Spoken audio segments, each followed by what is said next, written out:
우리가 지난 몇 달에 걸쳐서 크리스찬 기초 시리즈를 하다가 또 갑자기 성령님에 이끌려서 성령님의 충만함 시리즈를 이렇게 쭉 전달하는 가운데 이번 주에는 좀 생각을 좀 많이 하게 됐습니다. 목사가 기본적으로 무엇 하는 사람인가 이런 생각을 좀 하면서 성도들에게 이번 주에는 어떤 메시지를 좀 전달해야 될 것인가 많이 좀 생각을 하게 됐습니다. 특히 주변에 어려움 당하는 그런 사람들 많이 접하면서 오늘은 좀 하나님께서 주시는 위로의 메시지를 전달하는 그런 시간을 좀 가져야 되겠다 이런 생각을 좀 하게 됐습니다. 목사가 되면 여러 종류의 메시지를 많이 전달합니다. 어떤 사람은 불의 사자같이 이렇게 백성을 향해서 꾸짖는 이와 같은 그 책망의 메시지를 잘 전달하는 사람도 있고, 또 어떤 사람은 논리적으로 하나님의 그 말씀을 잘 설명해서 말씀을 잘 이해할 수 있도록 그렇게 만드는 사람도 있고, 또 여러 종류의 그런 그 메시지의 그런 형태가 있는데, 여러분들에게 또 내 말씀을 들은 그런 사람들에게 소망의 위로의 메시지를 주는 목사구나 하는 그러한 그 기억으로 남는 목사가 되면 좋겠다 이런 생각을 좀 가지고 오늘 예레미야 10장 19절에서 24절 말씀을 여러분과 함께 상고하려고 합니다. 우리가 다 이 땅에 이제 태어나서 공통적으로 갖고 있는 그런 소망이 있습니다. 그것은 여러분도 마찬가지고 저도 마찬가지고 좀 모든 일이 말 그대로 만사형통하면 좋겠다. 그저 들어가도 나가도 그냥 복을 받고 그저 자식들이 다 잘 되고 그냥 모든 일이 태어나면서부터 죽을 때까지 그저 죽는 그 순간까지 그냥 모든 일이 참 잘 되면 잘 풀리면 좋겠다. 이거 아마 인간이라면 믿는 사람이든 믿지 않는 사람이 누구든지 다 가지고 있는 공통된 그런 소망일 거예요. 이런 소망을 누구나 갖고 있다 보니까 이런 그 사람들의 그 소망을 악용을 해서 소위 번영신학이라고 하는 것을 가르치는 목사들이 굉장히 많습니다. 예수님만 믿으면 만사형통한다. 모든 것이 잘 된다라고 헛된 메시지를 전달하는 그런 목사들도 굉장히 많습니다. 근데 성경은 기본적으로 인생에 대해서 무엇이라고 이야기하느냐? 인생의 어려움을, 쓴맛을 누구보다 가장 많이 봤던 욥기 14장 1절에서 2절에 이렇게 이야기합니다. 여자에게서 태어난 사람은 날수가 적고 괴로움으로 가득하며 꽃과 같이 자라나서 꺾이고 또한 그림자처럼 사라지며 계속해서 이 땅에 머물지 아니한다. 이렇게 기록하고 있어요. 저와 여러분 다 여자에게서 태어난 사람 맞습니까? 맞죠? 여자에게서 태어난 사람은 삶 자체가 고통과 실수와 슬픔과 이런 모든 것들로 인해 상처로 가득 찬 이와 같은 삶이 될 수밖에 없다. 여기에는 믿는 사람도 예외가 아니라고 성경이 우리에게 이야기해주고 있어요. 다시 말씀드릴게요. 실수와 상처와 고통은 우리 인간 모두가 겪어야 하는 우리 삶의 일부분이에요. 다만 이것을 어떻게 극복하느냐, 이것이 믿는 자와 믿지 않는 자의 차이라고 저는 그렇게 생각을 합니다. 오늘 우리가 예레미야 말씀을 읽었습니다. 예레미야는 지금부터 한 2600년 전에 이스라엘 땅 남왕국 유다에 살았던 하나님의 말씀을 대신 전했던 대언자의 역할을 감당하는 그런 사람입니다. 이름이 예레미야 하고 나올 때 야라고 하는 게 여호와란 뜻이에요. 그러니까 여호와 하나님께서 임명하신 자란 그런 이름의 그 뜻이 있습니다. 그래서 하나님께서 그를 임명하셔서 이 유다 왕국이 바벨론 왕국에 의해서 완전히 패망이 될 때까지 약 40년 동안 온 유다 백성을 향해서 하나님의 말씀을 전달하도록 하나님께서 임명하신 사람이 예레미야입니다. 예레미야서를 저와 여러분이 읽어보시면 예레미야가 나라를 얼마나 사랑했는가 알 수가 있어요. 우리 그리스도인이라고 하면 가장 중요한 것이 뭐냐? 나라를 사랑하는 겁니다. 애국자가 돼야 되는 거예요. 바빌론의 침략으로 해서 유다 나라가 이제 붕괴되는 가운데 결국은 본인이 원치 않았던 이집트 땅에 끌려 내려가서 거기서 이제 삶을 마치는 동안 약 40년 동안 거의 하루도 울지 않고 하루도 빼지 않고 매일같이 울면서 이 유다 왕국 백성들을 향해서 하나님께 돌아오라고 하나님의 말씀을 선포했던 하나님의 눈물의 대언자가 예레미야입니다. 우리 예레미야 1장에 가서 보니까 예레미야가 하나님의 대언자로 세워지는 그와 같은 과정이 그 안에 이제 표현이 되어 있습니다. 1장 2절에 가서 보니까 예레미야가 어느 때 일을 했냐, 유다 왕국의 마지막에 가장 좋은 그런 왕으로 인정이 받는 요시야 왕 시대부터 하나님의 이 일을 시작을 했고, 1장 1절에 가서 보니까 아버지가 제사장이에요. 그러니까 제사장 가문에 태어난 제사장으로서 하나님의 말씀 선포 사역을 맡은 그러한 사람이다. 근데 하나님께서 예레미야를 부르시면서 무엇라고 말씀해 주시냐, 1장 5절에 뱃속에 너를 짓기 전부터 내가 너를 나의 대언자로 세워주셨다, 그렇게 이야기하세요. 이게 보통 일이 아니거든요. 하나님께서 직접 그렇게 말씀하시는 거예요. 뱃속에 내가 수태가 되기도 전에 이미 내가 너를 예정해서 나의 대언자로 세웠다, 이렇게 말씀해 주시면서 1장 7절에 하나님이 어떠한 임무를 주시느냐, 이렇게 말씀하세요. 내가 너를 보내어 말하게 할 모든 자에게 너는 가며 내가 내게 무엇을 명령하더니 너는 말할지니라. 대언자는 하나님이 그 입에 넣어주는 그 말씀들을 있는 그대로 전달하는 사람이 대언자예요. 이 말씀을 주시면서 하나님께서 8절에 또 무슨 말씀을 주시느냐 하면 내가 너와 함께하여 너를 건져내리니 그들의 얼굴을 두려워하지 말라, 주가 말하노라. 하나님의 말씀 사역을 감당하는 자가 사람의 얼굴을 두려워해서 하나님의 말씀이 예 하는데 노라고 전하면 안 된다는 거예요. 그래서 두려워하지 말고 내가 내 입에 넣어주는 그 말씀을 있는 그대로 가감하지 말고 전하라고 하나님께서 말씀해 주십니다. 자, 그런데 예레미야에게 하나님이 넣어주신 말씀의 내용이 여기 14절에서 15절 가서 보니까 놀라운 말씀이에요. 어떤 말씀이냐, 14절 15절 가서 보니까 북쪽에서 재앙이 쏟아져 나와 그 땅의 모든 거주민들에게 이 말이라. 보라, 내가 북쪽 왕국들의 모든 가족들을 부르리라, 주가 말하노라.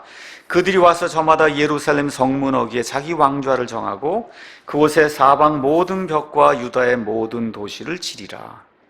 이 나라가 잘 된다고 대언하라고 하는 그런 말씀을 받고 그 말씀을 전달하면 얼마나 좋겠어요.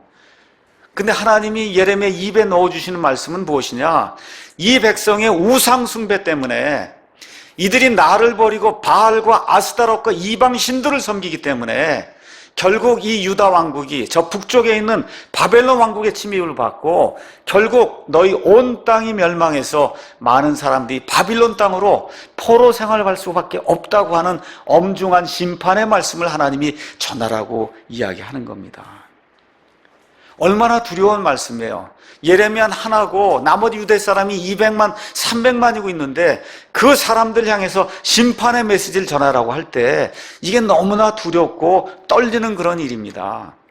이러할 때 하나님께서 그에게 다시 한번 약속의 말씀을 주세요. 18절, 19절 가서 보니까 내가 이날 너를 그 온 땅과 유다의 왕들과 그것의 통치자들과 그것의 제사장들과 그 땅의 백성을 칠 방벽을 세운 도시, 완전히 성벽을 세우는 그런 도시, 쇠기둥, 노성벽이 되게 있기 때문에 이스라엘 백성이 너를 치려고 노력을 해도 너를 칠 수가 없는 이와 같은 은혜를 베풀 테니까 내가 내 입에 넣어주는 그 말 가감하지 말고 그대로 이 백성에게 전달하라고 하나님께서 예레미야에게 말씀해 주셨어요.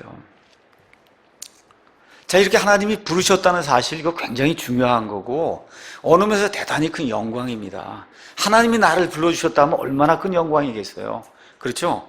근데 문제가 하나님의 부르심에 대가가 있다는 거예요. 그 대가는 뭐냐?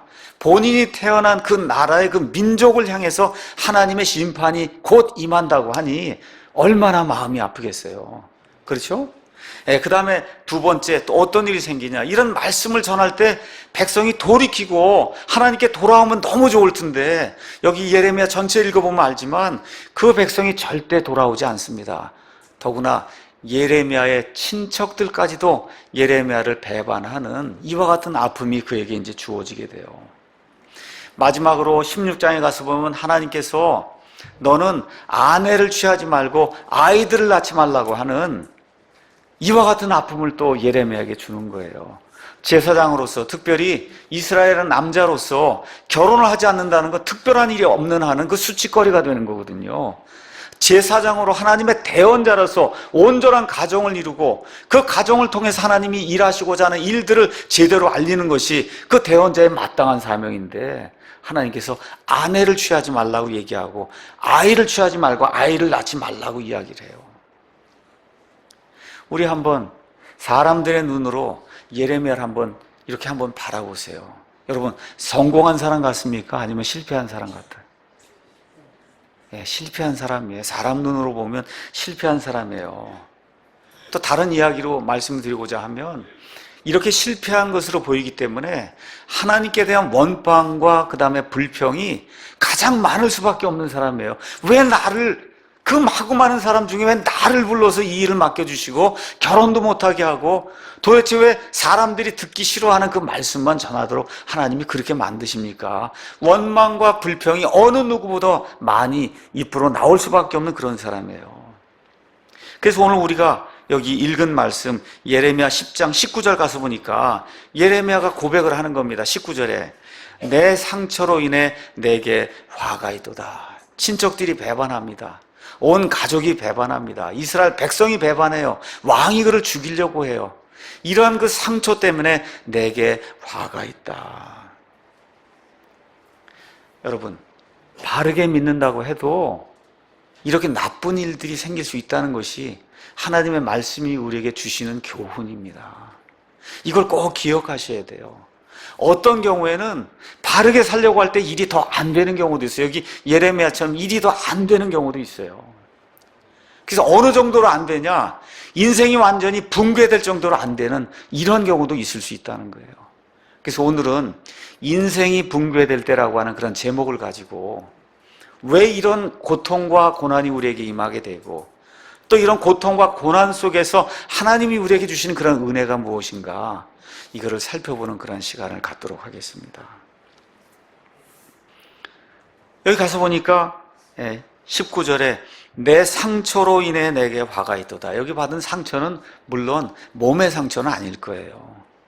마음의 상처, 지금 영혼의 상처가 그에게 있다고 지금 본인이 고백을 하는 겁니다.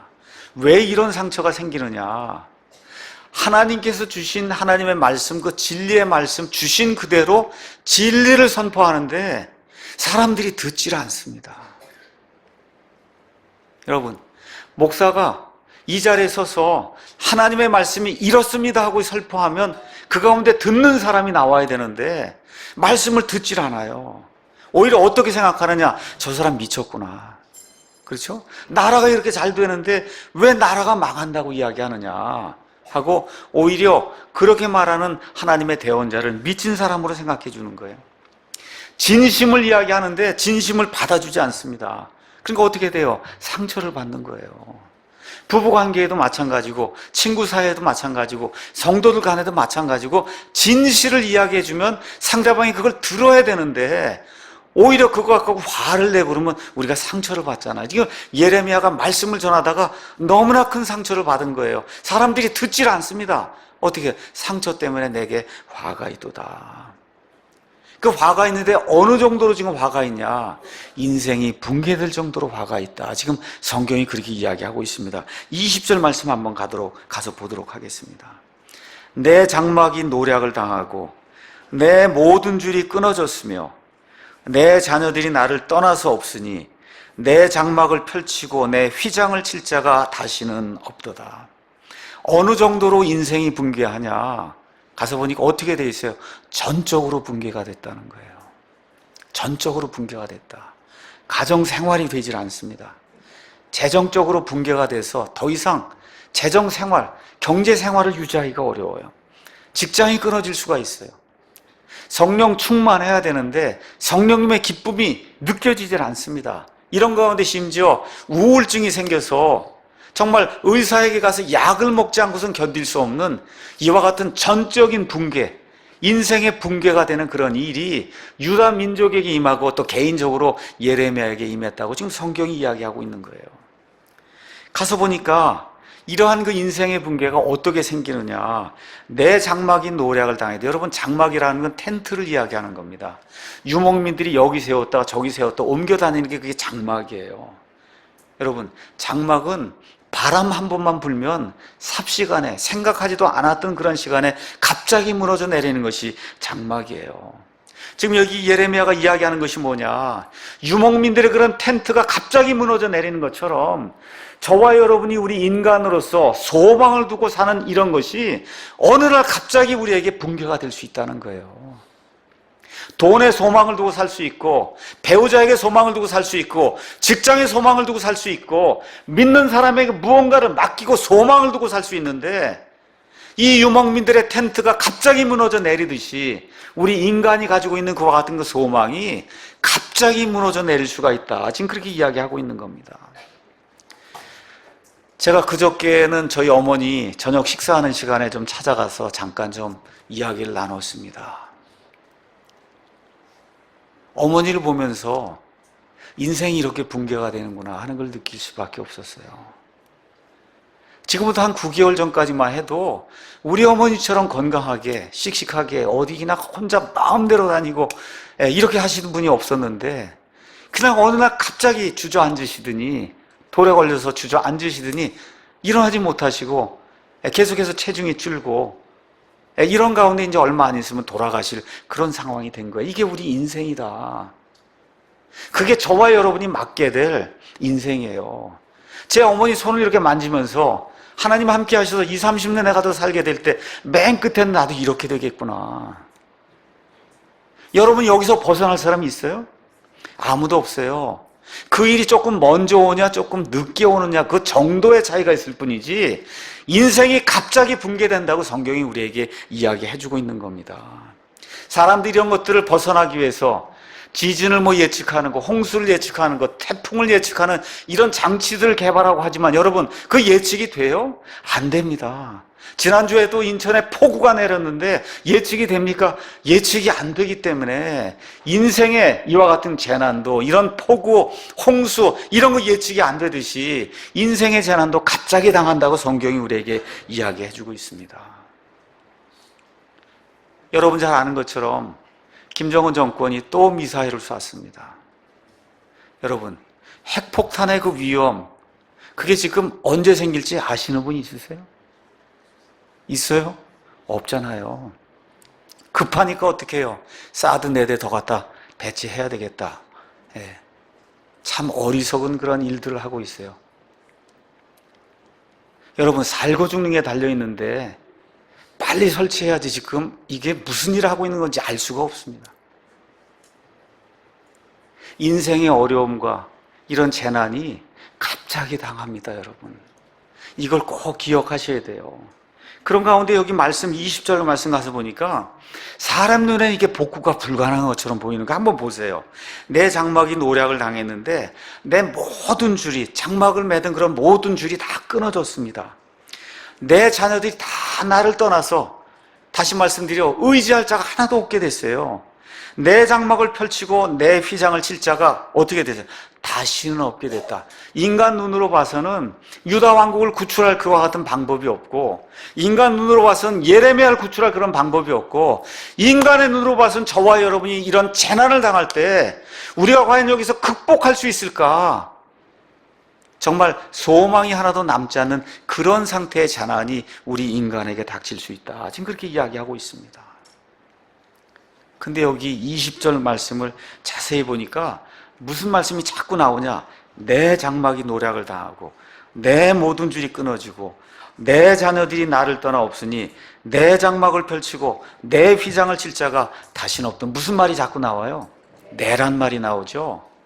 다시 말씀드려, 이와 같은 그 재난과 슬픔과 고통과 상처는 다 개인적인 거라는 거예요. 나라가 고통을 당하는데 결국은 내가 고통을 당하는 겁니다. 지금 이와 같은 고통을 하나님의 대언자로 세워진 예레미야, 여러분 하나님의 일을 하는데 태어난 자에게 이런 고통이 임하는 거예요. 도저히 회복이 불가능한 것 같은 이와 같은 고통이 태어난 자에게 임하는 것을 하나님 우리에게 보여주고 있습니다. 자, 그러면 유다 백성 패망의 원인이 뭐냐? 또 저와 여러분이 고통을 당할 때 하나님 우리에게 징계를 주실 때 그 원인이 뭐냐? 10장 가서 2절 3절 가서 보니까 유다 백성의 고통의 원인이 거기 나와 있습니다. 주가 이같이 말하노라.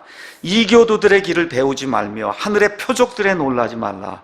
이교들은 그것들에 놀라느니라. 그 백성들의 관습은 헛되니 사람이 숲에서 나무를 베어내고 장인의 두 손이 도끼로 그것을 만든다. 이렇게 기록이 되어 있어요. 무슨 말씀이에요? 돌로 무엇을 깎아 만들고 나무로 무엇을 조각해 만들고는 이것이 우리를 이집트에서 구출해내신 하나님이라고 하는 거짓 우상들을 만들고 참 하나님을 버렸기 때문에 이와 같은 유다 백성의 재앙이 임한다고 성경이 이야기하고 있는 거예요. 그래서 이와 같은 사람들 결과 어떤 일이 생기느냐, 14절 가서 보니까 이 사람들이 어떻게 되느냐, 사람마다 아는 것이 짐승같이 된다, 그렇게 기록이 되어 있어요. 하나님을 알지 못하고 우상을 숭배하면 보이기에는 사람 같은데 하나님 눈에는 한낱 짐승에 지나지 않는다는 게, 짐승에 지나지 않는다. 짐승에 지나지 않는 것이 뭐냐? 살면서 하루 종일 생각하는 게 먹는 거, 입는 거, 좋은 차 타는 거, 좋은 집 자고 좋은 집 사는 거, 그 다음에 어떻게 해요? 멋있게 치장하는 것, 그렇죠? 시집가고 장가가는 거, 이거 외에는 우리를 심판하신 하나님이 있고 우리가 영원 무궁토록 살아야 될 그런 집이 있다는 생각을 한 번도 하지 않으면 짐승과 같이 된다는 겁니다. 짐승과 같이. 이와 같은 백성에게 갑작스러운 패망이 임할 수밖에 없다고 지금 성경이 우리에게 이야기해주고 있는 거예요. 그래서 14절에 나와 있는 것처럼 사람마다 아는 것이 짐승 같고 주물공마다 새긴 형상으로 말미암아 당황하나니 그가 보온 만드는 형상은 거짓이요. 마리하고 뭐고 이렇게 만들어 놓고 형상을 세워놨는데 여러분, 그 거짓 형상이란 말이에요. 하나님이 우리 사람 속에 하나님의 형상을 주셔서 하나님을 알 수 있도록 만들어 주셨어요. 하나님은 형체를 가지고 섬기는 그런 분이 아닙니다.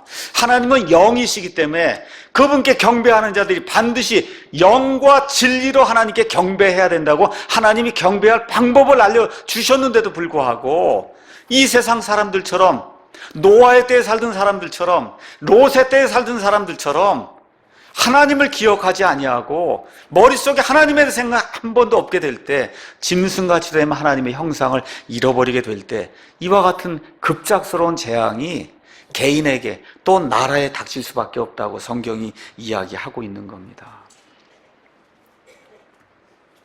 하나님께서 이들에게 경고해 주세요.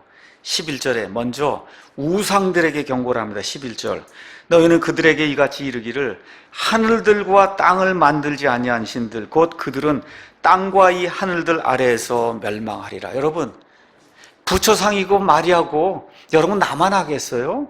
여러분, 거기다 대고 절을 하면 그게 되겠습니까? 여러분, 하나님이 뭐라고 말씀하시냐? 땅과 우주 공간을 만들지 아니한 신은 다 가짜신이다. 저와 여러분이 섬기는 그 하나님이 무에서 유를 만드시는 하나님이세요. 하늘이 있으라니까 하늘이 만들어지고 별들이 있으라고 말씀하시니까 사람이 셀 수 없을 정도의 질량을 가진 그 많은 별들이 순식간에 만들어지거든요. 이와 같은 하나님이 저와 여러분을 구원하실 수 있는 유일한 하나님이라고 하나님께서 말씀해 주시는 겁니다.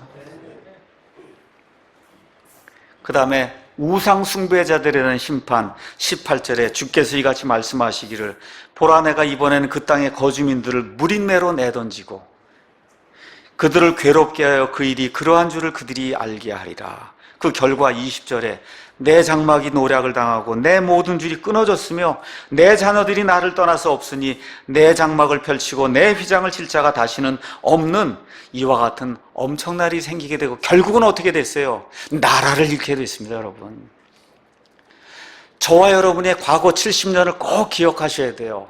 하나님께서 어떻게 이 나라를 살려주셨는가 저와 여러분이 꼭 기억하셔야 됩니다. 나라가 좌경화되는 것을 여러분 방치하면 안 돼. 하나님께 기도하셔야 됩니다. 나라를 잃게 됩니다. 나라가 있어야 교회도 있는 거예요. 여러분 꼭 기억하시고, 이 나라가 하나님의 오른쪽의 가치를 추구하고 하나님이 기뻐하시는 그런 가치를 추구하는 그런 나라가 될 수 있도록 아침 저녁으로 기도하셔야 됩니다. 이렇게 하나님의 경고를 우리가 무시하게 될 때 결국 어떤 일이 생기느냐? 우리 믿는 사람의 경우 어떤 일이 생겨요? 믿음의 자유를 잃게 돼요. 영혼의 자유를 잃게 돼요. 내가 성경 읽고 싶은데 읽지 못하게 됩니다. 여러분, 찬송하고 싶은데 찬송할 수 없게 됩니다. 여러분, 이런 악한 일이 우리에게 생기지 않도록, 우리 자녀들에게 생기지 않도록 저와 여러분이 하나님께 돌아가야 됩니다. 이것이 지금 예레미야에게 주신 하나님의 말씀이에요. 다시 한번 말씀드릴게요. 예레미야가 왜 이렇게 고통을 받고 상처를 입었냐? 하나님께서 말씀해 주시는 그 올바른 말씀을 전달하는데 백성이 듣질 않는 겁니다. 백성이 듣지 않을 때 그에게 상처가 생기고 결국은 유다 왕국이 멸망을 하게 되고, 그 결과 예레미야가 자기가 원치 않는 그런 땅에 쫓겨가서 그래서 죽음을 당할 수밖에 없는 이런 안타까운 일이 생겼다는 것을 기억을 하시면서 과연 우리는 지금 어떤 상태에 있는가 한번 생각을 해보셔야 됩니다. 다시 말씀드릴게요. 인간이면 누구나 다 고통과 슬픔과 그 다음에 불행과 재난과, 그렇죠? 이런 상처를 받게 돼 있어요. 이 상처를 받을 때 하나님께서 왜 나를 징계하시고 책망하시는가 돌아보시고 돌아서야 됩니다. 여기서 좌절하면 안 돼요. 하나님의 뜻은 좌절하는 게 아닙니다. 평안을 주시고 이걸 극복하고 나가서 하나님을 추구하라고 하나님이 우리에게 이런 말씀을 주시는 거예요. 그럼에도 불구하고 이 성도의 실망이 있을 수 있고 성도에게 고통이 있을 수 있어요. 그런데도 불구하고 성경이 뭐라고 이야기하냐? 이 모든 일이 하나님의 손안에 있다고 이야기해 줍니다. 우리 한번 가서 23절 말씀 보도록 하겠습니다. 오 주여, 내가 알거니와 사람의 길이 사람 자신에게 있지 아니하며 걷는 자의 걸음을 인도하는 것이 그 사람에게 있지 아니하니이다. 성도가 실망할 수 있어요. 고통받을 수 있습니다. 재난이 닥칠 수 있습니다. 이런 모든 것에도 불구하고 이 모든 일이 하나님의 손안에 들어있다. 이걸 꼭 기억하셔야 됩니다. 여러분, 예레미야 52장까지 나와 있는데 26장 가서 보시면 심지어 제사장들과 대언자들과 백성들이 예레미야를 죽이려고 하는 그런 모습이 그 안에 기록이 되어 있습니다. 28장에 가서 보니까 예레미야의 그 대언자들 중에 한 동료라 하나인 이 하나냐라고 하는 사람이 그를 대적해서 예레미야에게 저주를 퍼붓는 그런 내용이 그 안에 기록이 되어 있고, 36장에는 그 당시 여호야김 왕이 하나님의 말씀의 두루마리, 예레미야가 받아서 바룩이 기록해놓은 그 두루마리를 가져다 줄 때 그 말씀에 따라 돌이키려고 하지 않냐고 오히려 바룩과 예레미야를 잡아 죽이려고 하는 그런 일이 그 안에 이제 기록이 되어 있어요. 예레미야를 읽을 때 특별히 38장 가서 보시면 너무나 안타까운 일이 그 안에 기록이 되어 있어요. 시드기야 왕이 백성의 말에 결국 굴복하고는 그를 지하 감옥에 집어넣었는데 그 지하 감옥엔 물은 없었는데 뭐예요? 진흙투성이. 저 밑에 지하 감옥에 집어넣었어요. 여러분 한번 생각해 보세요. 하나님의 말씀을 전달하는 가운데 잡혀갖고 지금 들어간 데가 햇빛도 하나도 보이지 않는 지하 감옥에 팔이 푹 들어가면 그거 어떻게 움직이지 못하는 거예요. 잠도 못 자고 아무것도 할 수 없는 그런 지하 감옥에 예레미야가 갇히는 이와 같은 안타까운 상황이 성경에 이제 기록이 되어 있습니다. 또 놀라운 일은 결국 예레미야의 대언의 말씀대로 39장 가서 보면 예루살렘이 함락이 되는데, 함락이 될 때 예레미야가 어떤 걸 봤냐?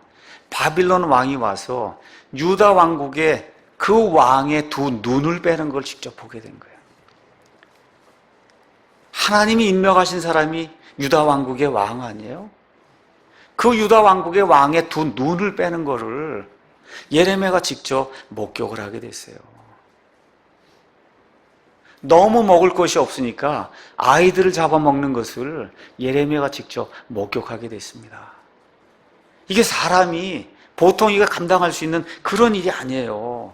마지막으로 43장 가서 보니까 예레미야가 원치 않는데 이 사람들이 예레미야를 데리고 이집트로 데리고 내려가서 결국은 예레미야가 이집트에서 순교해서 죽는 그런 내용이 성경에 기록이 되어 있습니다.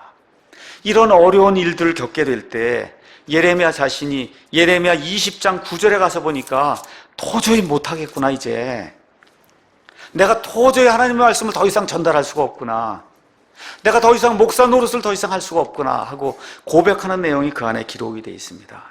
그때 내가 말하기를 내가 다시는 그분에 대하여 언급하지 아니하며 그분의 이름으로 말하지 아니하리라 하였으나 그분의 말씀이 내 마음속에 타오르는 물 같아서 내 뼛속에 사무치니 내가 참기에 지치고 가만히 있을 수 없었도다. 도저히 할 수 없다고 주저앉을 때 그의 마음속에서 다시 한번 하나님의 말씀이 그의 뼛속까지 들어와서 다시 말문을 열고 말을 할 수밖에 없는 이와 같은 은혜가 다시 예레미야에게 주어졌다고 성경이 이야기하고 있어요. 그래서 여기 19절 가서 보니까 뭐라고 이야기하느냐, 내 상처로 인해 내게 화가 있도다. 맞습니다. 근데 그 다음에 가서 보니까 뭐라고 이야기하냐, 내 상처가 심하지만 내가 말하기를 참으로 이것이 고통일지라도 내가 반드시 그것을 감당하여야 하리라. 이렇게 기록이 돼 있어요. 여러분, 어떤 고통을 당하든 슬픔을 당하든 우리가 감당해야 됩니다. 내가 감당해야 돼요. 하나님 안에서 믿음을 가지고 일어서야 됩니다. 아무리 어려움과 슬픔이 닥쳐도 일어서야 돼요. 제가 이 땅에서 지난 몇십 년 동안 한 일이 무엇이냐? 다른 거 없습니다, 여러분. 하나님께서 완전하게 성경을 주시고 하나님께서 완전하게 그 성경을 보존해 주셔서 그래서 오류가 없는 그런 성경 우리 손에 가질 수 있다는 거, 제가 이거 선포한 거 외에 아무것도 없습니다. 하나님의 완전한 성경이 있다는 말씀 선포했고, 또 구약시대의 교회가 아니라 신약식 교회, 십자가 사건 이후에 하나님께서 세워주신 예수 그리스도의 내 교회를 해야 된다는 거, 이거 선포한 것뿐이 아무것도 없습니다. 사랑하며 교회가 타락하기에 사랑에 앞서 하나님의 거룩함이 먼저라고 하는 이런 사실을 여러분에게 선포했고, 건강한 가정, 그렇죠? 애국하는 그런 시민이 돼야 된다고 제가 여러분에게 선포했어요. 이거 외엔 다른 거 선포한 것이 없습니다. 그럼에도 불구하고 예기치 않은 그런 어려움이 있어요. 이런 어려움이 올 때 저도 사람인지라 어떻게 해요? 이게 과연 하나님의 뜻일까 하고 반문합니다. 지금도 반문하고 앞으로도 반문할, 이게 과연 하나님의 뜻입니까? 고민이 돼요. 그럼에도 불구하고 원망하지 않습니다. 왜 그래요? 내가 감당해야 됩니다. 여러분이 감당하셔야 돼요. 여러분에 닥친 그런 어려움 여러분이 감당하셔야 됩니다. 하나님 안에서 믿음을 가지고 일어서야 되고, 내게 닥친 어려움 내가 감당해야 됩니다. 하나님의 은혜 안에 관해서 겸손하게 내 모든 것을 증언해야 되는 거예요. 인생이 어려워서 포기하고 싶은 이와 같은 사람들이 우리 가운데 있을 수 있어요.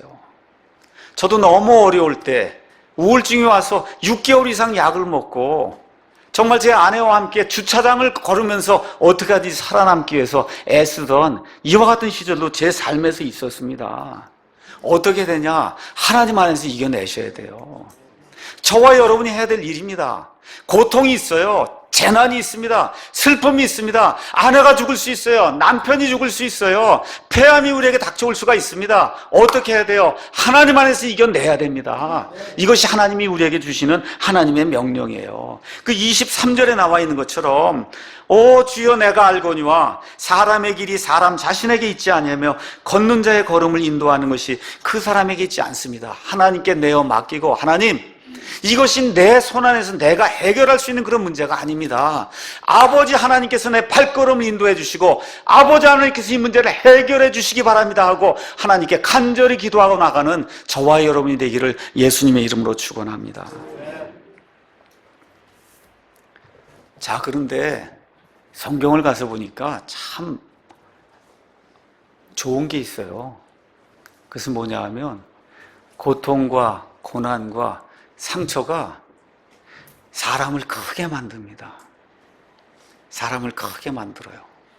40년 동안 예레미야가 하나님의 말씀을 선포했는데 여러분 얼마나 믿었냐 하면 한 10명 정도밖에 안 믿었어요.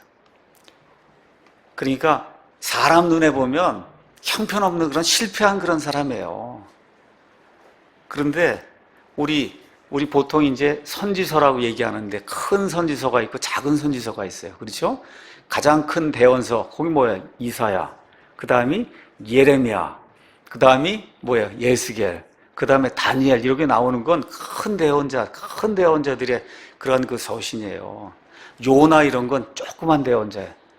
요나는 사람을 얼마나 많이 구원했는지 알 수가 없어요. 그 거역하는 가운데도 엄청나게 사람을 구원했는데 하나님이 너는 작은 대언자다 그렇게 얘기하고, 예레미야 10명도 안 돼요. 예레미야 말을 듣고 예레미야 말대로 하나님께 돌아온 사람은 10명도 안 돼. 하나님이 너는 큰 대언자라고 이야기해요. 큰 대언자다. 이 예레미야가 이 고통과 상처와 그 많은 어려움들을 겪고 드디어 하나님 앞에 서게 될 때 하나님이 주시는 놀라운 영광의 말씀이 마태복음 16장에 기록이 되어 있습니다. 마태복음 16장 한번 가서 잠깐 보겠습니다. 마태복음 16장 13절 가서 보시면 유명한 예수님의 이야기가 나옵니다. 가이사랴 빌립보 지방에 가서 예수님이 제자들에게 묻습니다. 사람들이 나를 누구라고 얘기하느냐? 사람들이 나를 누구라고 이야기하느냐? 13절에 예수님께서 가이사랴 빌립보 지방에 오사 자기 제자들에게 물어 이르시되 사람들이 나하고 사람의 아들을 누구라고 하느냐 하시니 그들이 이르되 어떤 이들은 주께서 침례자 요한이라 하고 어떤 이들은 엘리야라고도 하며 다른 이들은 예레미야나 대언자들 중에 하나라고 합니다. 이 얼마나 놀라운 말씀이에요, 여러분. 사람들이 뭐라고 얘기하느냐? 예레미야가 예수님하고 거의 똑같다는 거예요. 사람 눈에는 실패한 사람이에요. 그렇지 않아요? 몇 명을 구원시켰어요. 실패한 사람이에요. 근데 지금 성경이 뭐라고 해요? 하나님의 눈에서 보면 예레미야가 마치 누구와 비슷하다고요? 예수님과 비슷하다는 거예요. 예수님하고 비슷하다. 이게 여러분, 한 인간이 받을 수 있는 이렇게 큰 영광이 어디 있어요? 하나님이 나를 가리켜서 너가 내 아들 예수와 비슷하다, 이 정도 얘기하면 끝나는 거 아니에요, 여러분? 그렇죠? 지금 이 예레미야 시대 이후로 600년이 지난 이후에 지금 하나님의 말씀이 이야기하는 거예요. 예수님 당신은 예레미야와 비슷하다 그럽니다. 예레미야의 특징이 뭐예요, 여러분? 특징이 고통과 고난과 상처와, 그렇죠? 여러 가지 실패 이런 걸 겪은 사람이 예레미야 아니에요. 그렇죠? 그런 사람의 예로 지금 누구를 들고 있냐? 그런 사람, 이 어려움, 상처, 고통, 고난 이걸 받은 사람들 중에 가장 많이 받은 사람이 누구예요? 예수님이란 말이에요. 그 예수님의 예표로 지금 예레미야가 지금 언급이 되고 있어요. 얼마나 큰 영광인지 알 수가 없는 겁니다. 고통을 받았어요. 엄청난 상처를 받았습니다. 고민을 많이 했습니다. 그렇죠? 괴로움을 많이 당했어요. 사람들에게 배척을 많이 당했어요. 이것이 예수님의 예표가 된다고 지금 성경이 우리에게 이야기해주고 있는 거예요. 예레미야가 고난을 당하고 상처를 많이 받은 것이 결국 우리 예수님이 고난당하고 상처받은 이것과 비슷하다고 성경이 우리에게 이야기해주고 있는 거예요. 다시 한번 말씀드릴게요. 예수님과 같다고 하니 이보다 더 큰 영예가 있을 수 있어요? 없잖아요. 예레미야가 사람 눈엔 실패한 것 같은데 하나님께서 너는 내 아들 예수 그리스도와 비슷한 사람이다, 그렇게 이야기해 주는 거예요. 저와 여러분에게 닥치는 그런 어려움, 이거를 예수님 안에서 승화시켜야 됩니다. 어떻게? 예수님처럼 되는 그런 과정으로 생각을 하시고 믿음을 가지고 이겨내셔야 돼요. 예수님이 어느 정도로 고통당하고 상처를 입으셨나 우리 한번 생각을 해볼까요? 하나님이 사람의 몸을 입고 오셨어요. 여러분, 우주 공간보다 더 큰 분이 하나님이에요. 맞습니까? 그 우주 공간 전체에서 본 사람은 먼지보다도 작은데 그 큰 하나님이 사람의 몸을 입고 비천하게 이 땅에 오셨어요. 그것도 어디에 오세요? 베들레헴 마구간에 오셔서 어디에 누우세요? 말구에 누우셨다고, 예수님이. 그렇죠? 이렇게 비천하게 되셨어요. 세리들, 창녀들, 이렇게 영이 가난한 이런 그 소수의 사람들 외에는 하나님이 이 땅에 왔는데도 불구하고 그 백성이 하나님을 영접하지 않았습니다. 과거에 예레미야가 그렇게 외쳤는데도 불구하고 듣지 않았던 것처럼 하나님이 직접 오셔서 말씀을 전달해도 영이 가난한 그 몇 사람들 외에는 하나님을 영접하지 않았습니다. 결국 어떤 일이 생겨요? 심지어 가장 친한 제자에게 버림을 받고 이 세상 사람들이 당하는 가장 극심한 처형 도구가 뭡니까? 십자가잖아요.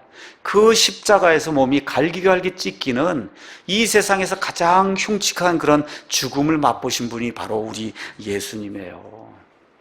그럼에도 불구하고 예레미야처럼 우리 예수님도 히브리서 12장 2절 가서 보니까 자기 앞에 놓인 기쁨과 영광을 보고 십자가의 모든 수치를 견뎌내시더니 이제 하나님의 왕좌 오른편에 앉아 계신다고 성경이 이야기해 주는 거예요. 우리에게 고난이 닥칩니다. 슬픔이 닥쳐요. 어려움이 닥쳐요. 저도 왜 법정에 서야 되는지, 교단 법정에 서야 되는지 사실 저도 모릅니다. 그럼에도 불구하고 이런 어려움이 생길 때 어떻게 해야 돼요? 내 앞에 놓여있는 저 기쁨을 바라보고 예수님이 고난당한 것처럼, 또 우리의 믿음의 선진 중에 한 사람이 예레미야가 고난당한 것처럼 나도 주님과 그분의 왕국을 위해서 고난당해야 되겠구나, 이렇게 생각하고 하나님 안에서 믿음을 가지고 우리가 일어서야 됩니다. 로마서 8장 28절 가서 보니까, 여러분 한번 가서 한번 찾아보죠. 로마서 8장 28절.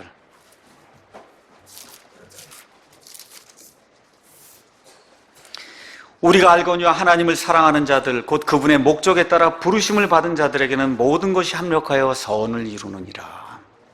여러분 이런 말씀 대하실 때마다 1차적으로 모든 것이 이제 다 잘 된다는 거구나, 그렇죠? 이렇게 생각하시면 맞는 거예요. 뭐 틀린 거 아닙니다. 근데 앞뒤 문맥으로 보면 그 선을 이루는 그 선이 뭐냐, 그 다음 구절 가서 보니까 그분께서는 자신이 미리 아신 자들을 또한 예정하사 자신의 아들의 형상과 같은 모습이 되게 하셨나니, 여기 지금 나오는 선이 뭐냐, 하나님의 아들과 같은 형상이 되게 하는 거예요. 그럼 하나님의 아들과 같은 형상이 되려면 거쳐야 될 것이 뭐예요? 고통과 슬픔과 괴로움과 상처, 예수님이 겪으셨잖아요. 그 이후에 뭐가 있는 거예요? 왕관이 있는 거예요. 그러니까 모든 것이 합력하여 선을 이룬다고 할 때 그 선은 뭐냐? 예수님과 예레미야가 당했던 올바른 것 때문에, 선한 것 때문에, 진리 때문에, 이와 같은 일들 때문에, 하나님의 일들 때문에 당했던 이런 고난에 동참하는 거, 이것이 여기서 이야기하는 1차적인 선이라고 성경이 우리에게 보여주는 겁니다. 결론의 말씀 드리겠어요. 인생이 붕괴되는, 또 붕괴되는 것처럼 보이는 이와 같은 상처와 실망, 저와 여러분 살다 보면 반드시 생기게 되어 있습니다. 저도 한 번도 그런 생각 안 해봤는데 나이가 들고 교회를 하면서 대적들이 생겨나면서 이런 일들이 생기는 것을, 또 제 자신이 제 몸 관리를 제대로 하지 못하고 염려와 걱정에 빠지게 될 때 심각한 그런 우울증에 빠지는 것을 제 자신이 직접 경험을 했습니다. 그래서 이런 어려움이 생기면 두 가지를 생각하셔야 돼요. 두 가지. 하나는 믿음 때문에 어려움이 생길 수 있어요. 내가 믿는 진리 때문에 어려움이 생길 수 있습니다. 두 번째는 하나님이 사랑하시기 때문에 경고 주시기 위해서 어려움이 생길 수 있어요. 다시 말씀드릴게요. 내가 믿는 진리 때문에 생길 수 있어요. 또 하나는 나의 실수와 나의 잘못과 이방 신들을 생각하는 우상 숭배하는 것 때문에 하나님이 경고를 주시기 위해서, 그래서 이와 같은 어려움과 상처가 우리에게 생길 수 있습니다. 그럼에도 불구하고 어떻게 돼요? 내가 감당해야 된다. 어떻게 감당해요? 믿음 안에서 하나님 신뢰하고 모든 것이 합력하여 선을 이루게 되며 예수님의 고난에 내가 참여하는 자가 된다는 이런 생각을 가지고 어떻게든 이겨야 된다는 거예요. 그래서 여기 말씀 가서 보니까 어려움 올 때는 반드시 나를 살펴보고 하나님을 신뢰하고 내 모든 것을 내어놓고 하나님을 의지해야 된다. 성경이 23절에 그렇게 이야기하는 겁니다. 다시 한번 보겠습니다. 오 주여, 내가 알거니와 사람의 길이 사람 자신에게 있지 않아. 이거 빠져나가려고 하고 뭐 하려고 하는 거, 이거 나한테 달려있지 않습니다. 여러분, 내가 계획을 세워도 내 뜻대로 되지 않습니다. 여러분, 어떻게 하셔야 돼요? 하나님 의지하셔야 돼요. 성령님 의지하셔야 됩니다. 예수 그리스도 의지하셔야 돼요. 우리가 의지할 수 있는 유일한 분 삼위일체 하나님밖에 없습니다. 이걸 기록하시고 어려움이 어떤 방법으로 어떤 이유로 우리에게 오든 하나님을 통해서 내가 이걸 극복해야 되겠구나 하고 하나님 의지하는 저와 여러분이 되길 간절히 원합니다. 자, 이렇게 될 때 잘못했으면 주님이 바로 고쳐주시기 바랍니다 하고 주님의 은혜를 간구하셔야 돼요. 그 내용이 24절에 기록이 되어 있어요. 오 주여, 나를 바로 잡아주시되 판단의 공의로 하옵시고 주의 분노로 하지 마옵소서. 하나님이 분노로 하시면 우리가 1초도 살아남을 수가 없습니다. 나를 긍휼히 여겨주시기 바랍니다. 사람들 앞에 가서 증언할 때도 부드럽게 신사답게 정말 하나님의 사람으로서 증언을 하고, 저 같은 경우 그렇게 해야 돼요. 여러분 하나님 앞에 무슨 죄를 진 것이 기억이 나거든 여기 있는 그대로 하나님 나를 바로 잡아주시되 하나님의 판단의 공의에 따라 나를 잡아주시고 하나님의 진노로 하지 마십시오. 제가 견딜 수 없습니다 하고 하나님 앞에 간절한 그런 심정으로 나와서 나를 잡아달라고 기도할 때 하나님이 그 심정을 들어주실 겁니다. 자, 하나님을 사랑하는 자들에게 모든 것이 합력하여 선을 이룬다. 그 합력하여 선을 이루는 그 모든 것에는 가장 아픈 것도 들어있어요. 뜻하지 않은데 병이 찾아오는 것도 있을 수 있습니다. 아이들이 속을 썩이는 그런 경우도 있어요. 사고를 당하는 그런 경우도 있습니다. 그럼에도 불구하고 모든 것이 합력하여 선을 이룬다. 이걸 꼭 여러분 기억을 하셔야 됩니다. 아내를 잃는 경우도 있어요. 여기에 예레미야 같은 경우는 아내를 아예 갖지 말라고 하는 그런 경고가 주어지지 않습니까? 그럼에도 불구하고 어떻게 해야 돼요? 이겨내야 되는 거예요. 하나님이 함께 하시면 하나님이 이 선한 뜻을 통해서 내게 하나님이 주시는 것을 이루고자 하는 것이 있구나 생각하시고 이겨내야 되는 겁니다. 이 선은 만사형통이 아니에요. 뭐예요? 하나님의 아들을 닮는 거예요, 여러분.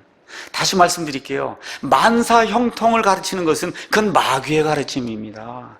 믿는 자들에게도 어려움이 닥쳐요. 고통이 닥칩니다. 상처가 닥쳐요. 그게 성경이 이야기하는 거예요. 근데 그것을 승화시켜서 하나님의 아들을 닮는 자리까지 가는 거, 이것이 성도의 성화라고 성경이 우리에게 이야기해 주는 거예요. 그 성경은 뭐라고 이야기하냐? 그리스도의 장성한 분량에까지 이르는 거다. 우리가 예수님 처음 믿으면 그럼 우리가 몸속에서 애가 나오면 요만하게 나오잖아요. 우유를 먹고 하면 어떻게 점점 자라서 키가 여기까지 이렇게 커지는 사람이 돼요. 이게 장성한 분량이 자라는 거예요. 우리 예수님 처음 믿을 때는 만사형통만 원해요. 모든 게 잘 되기만 원하지만 점점 커지게 되면 어떻게 돼요?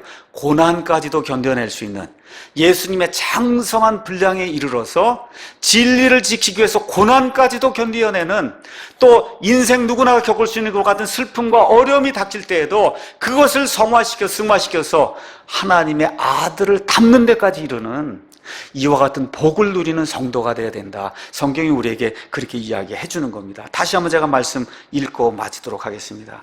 내 상처로 인하여 내게 화가 있도다. 내 상처가 심하나 내가 말하기를 참으로 이것이 고통일지라도 내가 반드시 그것을 감당하여야 하리라. 이 말씀을 기억하시고 앞으로 살아가는 가운데 어떤 어려움이 있어도 내가 하나님 안에서 이 상처를 이기고 이 상처를 감당해내는 그리스도의 좋은 군사가 되어야 되겠다 작정하고 하나님께 복을 받는 저와 여러분이 되기를 예수님의 이름으로 축원합니다. 기도하겠습니다.